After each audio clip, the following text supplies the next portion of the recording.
बृहस्पतेश्वर महादेव काशी में विराजमान। कौन से महादेव? जम के बोलिए जरा। बृहस्पतेश्वर महादेव काशी में विराजमान है, जो अंगूठी में पुखराज नहीं पहन सकते,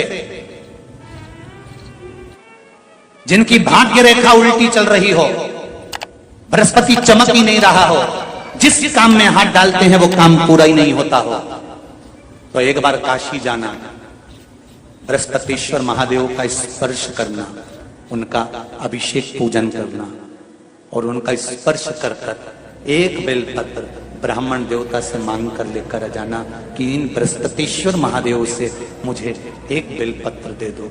तुम्हें पुखराज पहना कि नहीं पहना, हीरा रतन माणिक पहना कि नहीं पहना, वो बेलपत्र इतना चमत्कार कर देगी कि जिंदगी में कभी संपदा की कमी आएगी नहीं। आराधना करी बृहस्पति महाराज ने कि शंकर भगवान सामने प्रकट हो गए। मांगो बृहस्पति, तुमको क्या चाहिए? कुछ नहीं, केवल आपका भजन। नाम रख दिया, तुम्हारा नाम बृहस्पति रहेगा। बृहस्पति भगवान का एक नाम बृहस्पति भी रख दिया और तुम साधारण नहीं रहोगे। तुमने मेरी आराधना करी है तो देवताओं के गुरु बनकर विराजमान होगे। इतनी भी परेशानी चल रही हो, थोड़े दिन बाबा की जो जलाधारी है, इस जलाधारी पर हल्दी का थोड़ा सा लेपन करिए।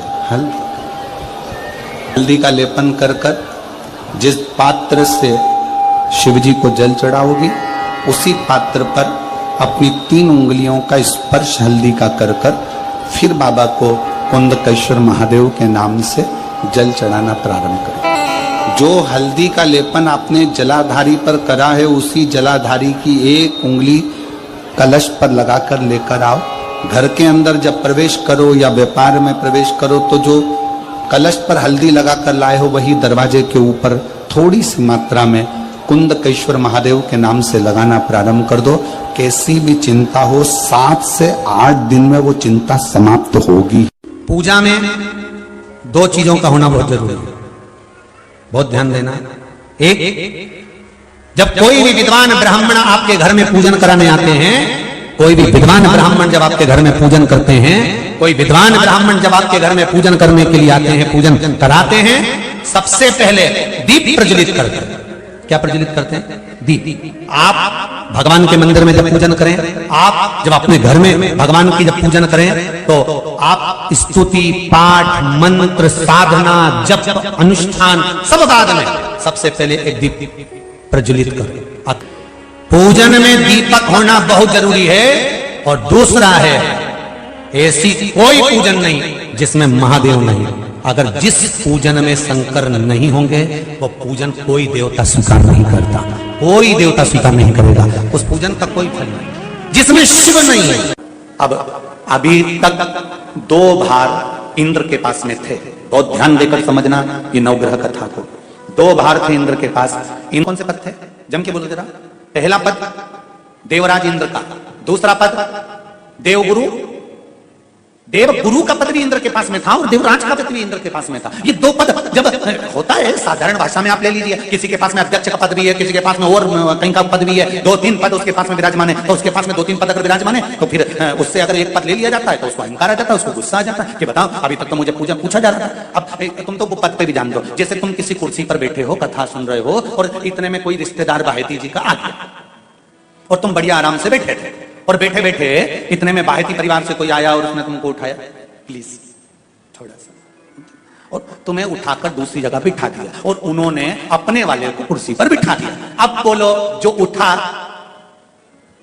जिसको उठाया जाता है, उसका भगोने जैसा मुंडा हुआ क्यों नहीं हुआ? अरे बोलो तो, अपन दूर कथा नहीं जाते, कथा अपने ऊपर लेके चलो कि अपन कैसे समझें इस कथा को। बहुत अगर गहन तत्व की कथा सुनेंगे तो समझ में आएगी नहीं। यहां से सुनी, यहां से निकाल दी, बच्ची कुछ दी ऊपर से निकल गई, और मालूम पड़े थोड़ी देर बाद माताएं कुर्सी पे बैठी। अब फिर तो अपन तो अपने पर लेकर चलो ना, कि जैसे कोई आप कुर्सी पर बैठ गए और इतने में इनके रिश्तेदार कोई आए और आने पर उन्होंने कहा दिया तुम यहाँ से उठो और दूसरी जगह जाके बैठो, इतने में तुमको बुरा लगा, मुंह भगोने जैसा हो गया, गुस्सा आ गया। उसी तरह इंद्र के पास में 2 सत्ता थी, एक देवराज इंद्र थे और दूसरे गुरु का पद भी इंद्र के पास में था। देवताओं के गुरु बनकर इंद्र घूम रहे थे, पर अब उल्टा हो गया। शंकर भगवान ने बृहस्पति महाराज को देव गुरु बना दिया। अब जैसे देवगुरु बनाया तो इनका इंद्रदेव का मुंह अरे वो बोलो तो तुम, भगोड़ ऐसा हो गया, कुर्सी उतरी कि मुंह भगोड़ा उड़ा। तो गुस्सा तो गुस्सा। इतने में इंद्र ने, बृहस्पति महाराज देव गुरु बन गए, इंद्र सिंहासन पर बैठे थे, अप्सराओं का नृत्य देख रहे थे। वहीं से देव गुरु बृहस्पति का आगमन हुआ। बृहस्पति महाराज जैसे ही आए तो इंद्र तो सिंहासन पर बैठकर पूरा अप्सराओं का नृत्य देख रहे थे। उनको देव गुरु बृहस्पति से मतलब ही नहीं था। कोई स्थान नहीं, कोई सम्मान नहीं, कोई आदर नहीं, कोई आदर नहीं। जिसको घर के बड़े बुजुर्ग सम्मान देते हैं, घर के बच्चों का भी फर्ज है कि उसका सम्मान बच्चे करें। सही है कि गलत है? घर के बुजुर्ग उसको सम्मान दे रहे हैं ना, घर के बड़े उसका सम्मान कर रहे हैं ना, तो घर के बच्चे कहते हैं नहीं वो तो हमारे लिए गलत सोचता है, हमेशा हमारे लिए अपशब्द बोलता है, हमेशा आड़ा टेढ़ा बोलता है। तो घर के बुजुर्ग कहते हैं तुम्हें क्या करना है, जब हम सम्मान दे रहे हैं तो तुम भी दो, हम आदर कर रहे हैं तो तुम भी करो। बृहस्पति महाराज का सम्मान नहीं हुआ। बृहस्पति महाराज वहां से उठकर चले गए, बोले नहीं। जो समझदार होता है वो तुरंत कह देता है कोई बात नहीं, मैं चले जाता हूं। कोई मुख पर क्रोध नहीं, कोई चिड़चिड़ प्रवृत्ति नहीं, कोई अपशब्द नहीं। एक बात मैं आप सबको कहना चाहूंगा, किसी जगह पर यदि आपका अपमान हुआ है, बहुत ध्यान देना जरा, कथा थोड़ी भारी है पर समझ लोगे आप। किसी जगह पर यदि आपका अपमान हुआ है तो आप भगवान शंकर को धन्यवाद देना कि मैंने पूर्व में किसी का अपमान करा होगा तो मेरा हिसाब आपने इतनी जल्दी बराबर कर दिया है, इतनी जल्दी बराबर कर दिया। ये थोड़ा सा अपमान मेरा कराया, मेरा हिसाब बराबर हो गया। कोई गाली दे रहा है, देने दो, शंकर भगवान को धन्यवाद देना, बाबा बड़ी कृपा करी, मैंने पूर्व में इसको गालियां दी होंगी, अपशब्द कहा होगा तो इसने मुझे पलटकर गाली दे दी, अपशब्द कह दिया। ये तेरी कृपा है, ये तेरी दया। और जब तक तेरी करुणा, तेरी कृपा, तेरी दया नहीं हो तब तक कुछ हो ही नहीं सकता। तेरी कृपा।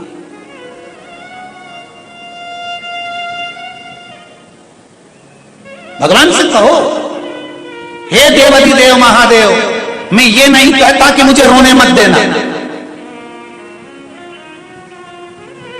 क्योंकि कर्म का भोग तो मुझे भोगना पड़ेगा। देवाधिदेव महादेव से कहो, हे देवाधिदेव महादेव, मैं ये नहीं कहता कि मुझे रोने मत देना, पर इतना जरूर कहता हूं तेरे सिवा किसी दूसरे के आगे झुकने मत देना, बस इतनी कृपा कर। तुमसे पूछे कि सत्यनारायण जी की कथा कहां से निकली है तो आप बता सकते हो स्कंद पुराण से निकली है। स्कंद पुराण में सत्यनारायण भगवान का चरित्र वर्णन किया है।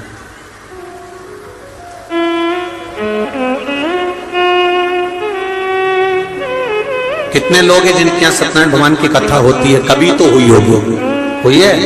चलो रखो। सत्यनारायण भगवान की कथा कौन सी है? पंडित जी जब भी कथा सुनाते हैं उसमें 5 अध्याय सुनाते हैं। बोलो। पहला अध्याय सुनाया,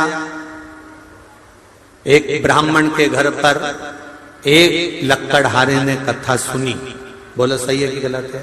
दूसरा अध्याय, फिर कथा सुनकर उसने कथा सुनी। फिर तीसरा अध्याय, उसने कथा सुनकर उसने कथा सुनी। फिर चौथा अध्याय, उसने कथा सुनी और उसने कथा सुनी। पर वो कथा थी कौन सी? जो सत्यनारायण जी की थी, जो सबने सुनी, पर आज तक वो 5 अध्याय में नहीं आई। तो वो कथा कौन सी थी? तो कोई तुमसे पूछे तो कह देना, शंकर भगवान को जानने के लिए ब्रह्मा और विष्णु ने ढूंढना प्रारंभ करा। भगवान विष्णु नीचे गए, ब्रह्मा ऊपर गए, केतकी का फूल, गाय, सबको लेके ब्रह्मा जी आए। नीचे खड़े हुए भगवान विष्णु से ब्रह्मा जी ने पूछा कि तुम्हें भगवान शंकर के चरण मिले? तो भगवान विष्णु ने कह दिया कि मुझे चरण नहीं मिले, शंकर भगवान के सामने भगवान नारायण ने सत्य बोल दिया था, इसलिए उनका नाम सत्यनारायण हो गया। तब भगवान विष्णु ने जैसे ही सत्य बोला तो 33 कोटि देवताओं ने पुष्पों की वृष्टि करी, हाथ जोड़कर स्मरण करा, स्तुति करी। एक सुंदर कलश को सजाकर उस पर श्रीफल रखकर आम पत्र को लगाकर केल पत्र के साथ में भगवान विष्णु की आराधना करना प्रारंभ करी। और भगवान विष्णु की जब आराधना करी तो यही आराधना जब करना प्रारंभ करे तब उनको कदली फल मेवा का भोग लगाया, क्योंकि तुमने सत्य बोला है। सत्य बोलने वाले की पूजन संसार में होती रही है, इसलिए भगवान नारायण की उस दिन से पूजन प्रारंभ हो गई। अब कोई तुमसे पूछे कि सत्यनारायण जी की कथा कौन सी थी, तो तुम बता देना कि कथा ये थी, और वो 5 अध्याय तो कथा के क्रम के। आपने जितनी बार भी सत्यनारायण जी की कथा सुनी होगी उसमें बताया होगा उन्होंने कथा करवाई तो उन्होंने कथा करवाई तो उन्होंने कथा करवाई। वो कथा कौन सी थी? वो कथा ये। अब भगवान विष्णु ने ब्रह्मा जी से पूछा, आपको भगवान शंकर का सिर मिला? हाँ। आकाशवाणी हो गई शिवलिंग में से, ये ब्रह्मा झूठ बोल रहा है। दुनिया के सारे मंदिर में, दुनिया की सारी भूमि पर, दुनिया की सारी जगह पर जाकर झूठ बोलोगे चल जाएगा, पर शंकर भगवान के सामने झूठ बोलोगे तो जिंदगी नरक जैसी निकल जाएगी, पूरी जिंदगी। ये अदालत, ये पंचायत, ये पंच, ये तो सब बाद में बने। इससे पहले तो गांव के लोग निर्णय कराने के लिए शंकर जी के मंदिर लेके जाते थे। बोलो रे, जितने बैठे हो पुराने, सबको मालूम होगा। जरा सा कोई काम बिगड़ा, चल शंकर जी के मंदिर में उठा गंगा जली और कह दे कि तूने ऐसा नहीं करा। ना पहले पंचायत होती थी, ना पहले अदालत होती थी, ना कोई निर्णायक मंडल होता था, केवल एक निर्णय होता था, शंकर जी के मंदिर में ले जाकर खड़ा कर देते थे और उठा गंगा जली और कह दे तूने ये नहीं करा। कारण क्या था? क्योंकि स्कंद पुराण, शिव पुराण, गर्ग संहिता, लिंग पुराण, नर्मदा पुराण, पद्म पुराण, सारी पुराण एक बात कहती है कि दुनिया में कहीं पर भी झूठ बोल लो, पर शंकर के द्वार पर झूठ मत बोलना। शिव के द्वार पर झूठ बोला तो जिंदगी नरक हो जाएगी। ब्रह्मा जी ने शंकर जी के सामने झूठ बोल दिया। और क्या झूठ बोला? कि मुझे शिव जी का सिर मिल गया। ब्रह्मा जी ने जैसे बोला तो शंकर भगवान ने कहा, ब्रह्मा तुम झूठ बोल रहे हो। ब्रह्मा जी ने बात स्वीकार नहीं करी। ना मानो तो केतकी के फूल से पूछो। केतकी के फूल से शंकर भगवान के सामने भगवान विष्णु ने पूछा, बोल केतकी, क्या ब्रह्मा जी को सिर मिला है? शंकर भगवान का। केतकी के फूल ने कहा, ब्रह्मा जी ने तो सिर का दर्शन कब से कर लिया था। केतकी के फूल ने भी झूठ बोल दिया। शंकर भगवान की आकाशवाणी हुई, हे केतकी के फूल, हे केतकी के पुष्प, मैं तुझे श्राप देता हूं, सारे देवताओं पर तू चढ़ेगा पर शंकर भगवान पर कभी नहीं चढ़ेगा। अगर भूल से भी चढ़ गया तो 1000 गौ हत्या के बराबर दोष लग जाएगा। केतकी का फूल सारे देवताओं पर चढ़ता है पर भगवान देवाधिदेव महादेव पर कभी नहीं। खींचने के बाद दो उंगलियां खींचने के बाद एक उंगली का चंदन नीचे जब तीसरी उंगली से आता है तो हम नीचे, कितने भी नीचे अगर खड्डे में भी जा रहे हैं और कर्जे में भी जा रहे हैं, नीचे की उंगली अगर हमने बाद में लगाई है तो हमें ऊपर उन्नति की सीढ़ी पर महादेव चढ़ा ही देता है। ये निश्चितता है त्रिपुंड लगाने की, ये त्रिपुंड लगाने की निश्चितता है हमारी। शिव जी का एक नाम है निर्मलेश्वर महादेव। फिर से बोलो, निर्मलेश्वर महादेव। जब कोई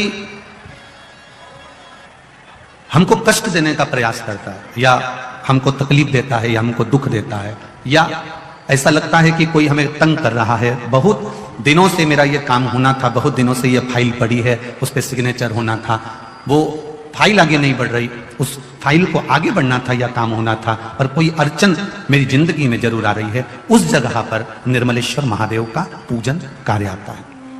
अब उसको करने के लिए अपने को कोई बहुत बड़ा मंडल नहीं बनाना है, हमें बहुत बड़ा कोई बहुत दिखावा नहीं करना है। केवल 5 वृक्ष की पत्ती को, कितने वृक्ष? बस 5 वृक्ष की पत्ती और एक श्वेत पुष्प, सफेद कलर का पुष्प, अशोक सुंदरी वाली जगह पर लगाकर चढ़ा देता है। बस निर्मलेश्वर महादेव का नाम लेकर जब चढ़ाया तो कार्य सफलता की ओर अग्रणी हुई। वो निर्मलेश्वर महादेव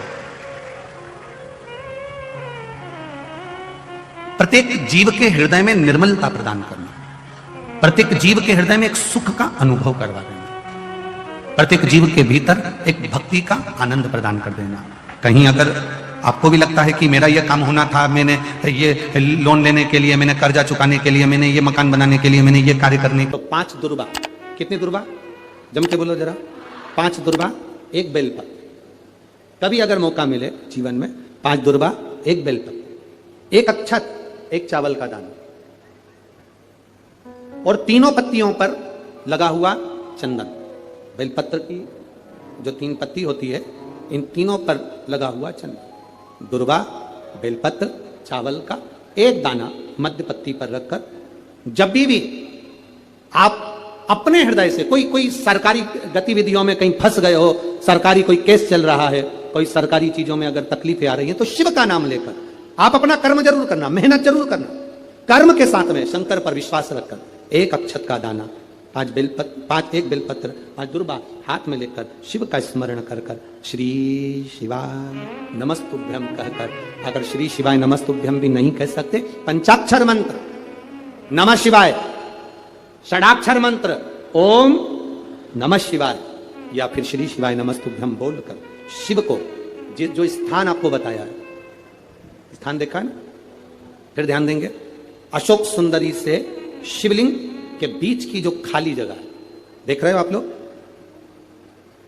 एलईडीओं पर ध्यान देना, एलईडी और अपने अपने मोबाइल पर अगर आप कथा सुन रहे हो या यहां पंडाल में कथा सुन रहे हो या आस्था चैनल पर सुन रहे हो, तो वहां शिवलिंग अशोक सुंदरी का स्थान, बीच में जो खाली जगह है, इस खाली जगह पर बेलपत्री और दुर्वा का जो पीछे का भाग है, वो पीछे का भाग अशोक सुंदर की ओर होना चाहिए, अशोक सुंदर की ओर उसका भाग हो जाए, और पत्ती को इस तरह से शिवलिंग और जो खाली जगह है उसके मध्य में रखकर, कोई सरकारी चीज के लिए, कोई प्रशासनिक चीज के लिए, कोई केस के लिए, कोई कानूनी कार्यवाही के लिए, कोई तकलीफ में घिरे हुए हो, तो उस स्थान पर यह बेलपत्र केवल 1 बार चढ़ाकर बाबा से विनती करना, बाबा उसको स्वीकार जरूर करेगा, कार्य सफल जरूर करेगा। 1 बेलपत्र शिव भक्ति के लिए, 1 बेलपत्र विचार कर लिया। कई माताएं कहती है मेरे बेटे की शादी नहीं हो रही, कोई कहता है मेरी बेटी को ब्याह नहीं हो रहा, कोई कहता है हमारी बहू को संतान नहीं हो रही, कोई कहता है ये वाला रोग आ गया, बीमारी आ गई, ये हो गया, वो हो गया। हम उनसे कहते हैं तुम जब तक अपना समझ कर रखोगे, तुम कहोगी मेरे बेटे का ब्याह नहीं हो रहा, तो वो नहीं होगा, बेटा तुम्हारा है। तुमने कह दिया मेरी बेटी का ब्याह नहीं हो रहा, वो नहीं हो रहा क्योंकि बेटी तुम्हारी है। तुम कह रहे हो मेरा रोग नहीं मिट रहा, तुमने जान लिया कि रोग मेरा है। तुम कहते हो मेरे यहाँ संतान नहीं हो रही, मतलब तुम जानते हो कि मेरा है। जिस दिन तुम्हारे मुख से ये शब्द मेरा निकलना बंद हो जाए और निकलने लगे महादेव तेरी बेटी की शादी कब करेगा, महादेव तेरे बेटे का ब्याह कब करेगा, महादेव तेरे घर की बहू आई है उसको छोरा कब देगा, महादेव तेरे बल पर रोग आया है तू कब हरेगा,